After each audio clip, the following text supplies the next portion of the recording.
Well, good day. Thanks to all of you again for joining me on another Q and CCA web series. This is episode 4. Just like the last one, I'm really excited to have joining me today some of our Consumer Choice Award winners. In a sense, almost coast to coast, but we definitely geographically are unique here today. So why don't, guys, we take a turn introducing ourselves, our company, and perhaps how long you've been a Consumer Choice Award winner. My name is Pino Baccinello. I'm with Pacific M&A and Business Brokers. We're a business brokerage and M&A firm based in Vancouver, British Columbia. And we've been winners now. I believe this is our 4th or 5th year. And excited to be here. Thank you. Right. Daniel? My name is Dan Purdy. I'm the owner of Express Employment Professionals in Abbotsford, British Columbia. We have over 800 locations across Canada, the US, South Africa, Australia, and New Zealand. So we are an employment agency. We provide full service and staffing. And this is our first time being a winner here in Abbotsford, British Columbia. Terrific. Craig? And I'm Craig Hardy from Covenant Construction. We're based out of London, Ontario. So we are a custom home build renovation company, as well as we do a full mill workshop as well. So, and this is our first time winning as well. That's great. Well, guys, thanks so much for joining. I'm going to ask a question. What would you say has been the biggest obstacle to your business so far, and how, if you did, adapt to overcome it? Now, are we talking COVID related or just in general? I think one of the, as a business, we've been doing this almost 25 years. So as a business, we've had lots of those hurdles that we've had to get through. I think this whole COVID experience has been interesting for a number of reasons. We were deemed in Ontario an essential service.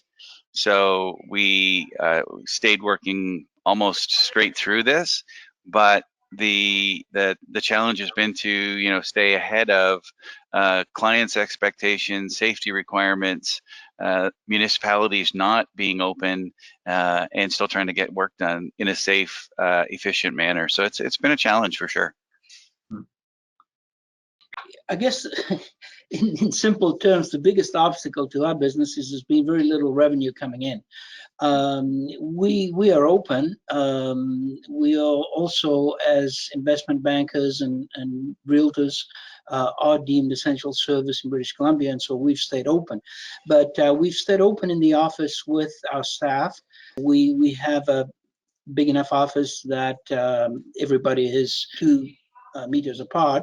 And so our brokers have been operating mostly from home. We are on a virtual cloud with all of our systems, always have been. So that has been really not an issue in terms of doing virtual meetings and having all of the client files and everything else on the cloud and accessible from anywhere. It's been really simple to switch over and continue to operate. But we're looking forward to starting to move towards the out of this. Hopefully things will get a lot easier for everybody. No, thanks for sharing, and thanks for the honesty. I mean, you started it with a statement that I think all of us on this call and all of us watching can relate to. The biggest obstacle for who isn't facing revenue coming in. So thank you for that honesty, and Craig, thanks for your answer. Now, Daniel, your industry is an employment agency. Would you? Obviously, from 2 months ago to today, I can imagine some drastic changes. Have there been any obstacles? I can imagine one pile is getting higher than the other as it relates. How are you guys adapting to overcome that? From our perspective, we've always had a really strong sales and marketing effort. So the hardest thing for us is that we can't go shake hands and hug our clients. We're faced with social distancing and not being able to drop by with a box of donuts, coffee, or possibly even just giving them a small gift. but we have a strong inside sales effort as well as outside sales. So from our perspective, we've just adapted and we've made sure that we're constantly giving people the calls that they need. We've really ramped up our email efforts and our Google reviews and those types of things. And yeah, we're just doing the best to adapt from that perspective. But we've been pretty steady throughout. Okay, no, well, that's, yeah, thanks for sharing. I mean, I can relate to the face-to-face. We're an awards company and we have award ceremonies and live launch events. And yeah, you know, we're facing a future for who knows how long. You know, when are we going to have our next award ceremony and our celebration? Because there's nothing greater for us than celebrating with our winners, right? It's what we, it's the end of everything that we do, and what a great feeling to see all our winners. So I can definitely relate to that. Now, Pino, I've got a specific question for you. I mean, your experience of dealing with so many small to medium-sized enterprises, you know, how will small to medium-sized enterprises here in Canada help us avoid a long recession? Well, small business owners are by nature resilient people. That is what makes a successful business person, is resiliency, and it's one of the biggest traits of entrepreneurs. I think that without a doubt we are going to see a huge number of small businesses disappear. That is regretful, but you know, not unlike life. Every time there are deaths, there are probably just as many births. I think we're going to see much the same thing. There are going to be a lot of people that unfortunately and regrettably will be out of business. There will be a lot of new entrepreneurs that are going to come in and fill those spaces, fill those voids. And more importantly, those that stay on, that are coming back, you know, they're going to want to accelerate their return or they come back to pre-COVID levels, and those are the ones that will really help us not to sink into a deep, long recession as we did in 2008. Pretty quickly, as soon as we can get our numbers levels off. Thank you. I mean, you've got a great perspective on this, though. You know, I appreciate that. So, you know, maybe Craig, in response to what, you know, Pino's just shared, you know, for your industry specific, what kind of long-term changes do you think there's going to be? And perhaps what are you most looking forward to when we do return to some sort of, you know, normalcy here? I think one of the greatest things that we're going to see come out of this is, in our industry, a greater awareness for public safety and personal safety. You know, we've ordered and we've bought more masks and chemicals and cleaning things that, you know, really some of these things we're now shaking our head saying, why weren't we doing some of these things before? Why, you know, when we go into someone's house, why aren't we spraying everything down before we start, whether they're clean or not? So I think there's going to be some great things, as Pino said, that come out of this, because we're going to see, we're being forced to change. We're all doing these Zoom meetings and these virtual conferences. I'm doing them with clients, and I agree. A few weeks ago, I didn't know what they were, and now I'm on them 3 to 4 a day. So I think it's going to change how every industry interacts with their client. There's, as Dan said, there's nothing better than interacting face to face with a client to get to really know them and their needs. And we do that. I mean, we have to go into their homes. But for some of those meetings that we would spend a couple hours driving across the city for a 10-minute meeting, I think both ourselves and our clients are going to embrace the technology that's been forced on some of us. You know, and we're just going to run with it. I think we're seeing more and more clients asking to, you know, they've been home for 2 or 3 months now, and surprisingly, we've had more clients call and ask about when can you fit us in. You know, a bit of a 180 from these questions of operations with business. Daniel, or Dan, it says Daniel on the screen, but you know, you introduce yourself as Dan. Dan, when you joined, the first thing you did, which was very Canadian, was apologize to us because joking aside, because you're an American, but you're currently right now in Abbotsford, BC. You cross the border every day coming to the office. I'm just curious to know, how has that experience been for you over the past 8 weeks or so?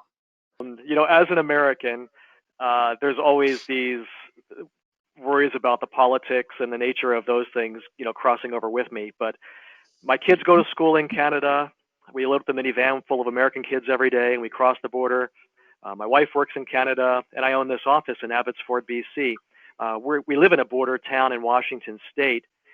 But when both Canada and the U.S. closed their shared border, I became one of only a few essential workers permitted to continue crossing daily.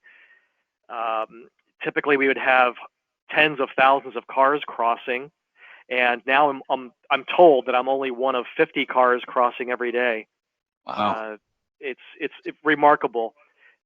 It's almost post-apocalyptic, really. So my experience is, you know, I leave the house, I'm 5 minutes away from the border, and I come to my first U.S. police checkpoint, and they make sure that I don't have anything unsavory in the car that I'm going to transport across the border. And then after I talk with those guys, I go up to the Canadian border, and I present my Nexus pass, and they give me an entire rundown of all of the things that I'm not allowed to do. And then we, you know, kind of joke. I know all these guys now, so we just kind of talk about the families and such, and where they're at. But then after that, I have to go through a provincial checkpoint for COVID-19, which is new. And that's a bunch of officers there that are, you know, committed to making sure that there's no transmission. Washington State was a high transmission state early on with the disease. And so once I get past that checkpoint, then I've got a beautiful drive, roughly 7-8 kilometers along what's called Zero Ave. And that's the border between the US and Canada. It's a drainage ditch. It's 2 meters wide. It's filled with grass and sometimes water. And now there are families on both sides of the border sitting in lawn chairs across from one another, within touching distance, of course, and just talking. Canadians talking to Americans on the other side. There are, of course, border patrol on both sides, making sure that nothing's passed across the border. Not even a slice of pizza can go by. But that's how families have adapted. Wow. And so we've had to really reduce our speeds and whatnot as people are picnicking across the international border. Wow, that's unreal. I had no idea that even existed. Wow, that's really cool. Well, thank you all for sharing. Again, gentlemen, 3 very different industries, 3 very different geographical locations and commute experiences. Dan, I didn't expect that answer. That was great. So guys, really, thank you so much for your willingness to participate in this and share your amazing insight. You know, I know perhaps this one went a little bit longer than my other ones I've done, but man, it was packed with some really, really insightful information from all of you. So, you know, on behalf of myself and everyone who's watched this, you know, I really appreciate you all taking your time. I look forward to times where we can continue these conversations, perhaps in person, maybe over one of those gift baskets, Dan, of coffee and donuts. But yeah, and if you're watching this and you'd love to participate, well, I'd love for you to participate. So if this is something that you're interested in doing and you've got some insight specific to your industry, well, you can email me anytime. I'm really excited to where this web series is going. As I mentioned to these guys before we started off camera, I mean, I feel like we should have done this a long time ago. Maybe some silver linings to these things that are happening is they're forcing us to take on some new initiative. I think profiling our winners is a platform that we should be using. So, gentlemen, thank you all for participating in one of these early episodes, and I look forward to continuing this platform. So thanks again, everyone, and hopefully see you all soon. Thanks. Thank you, Jeff. Thanks, everyone. Thanks.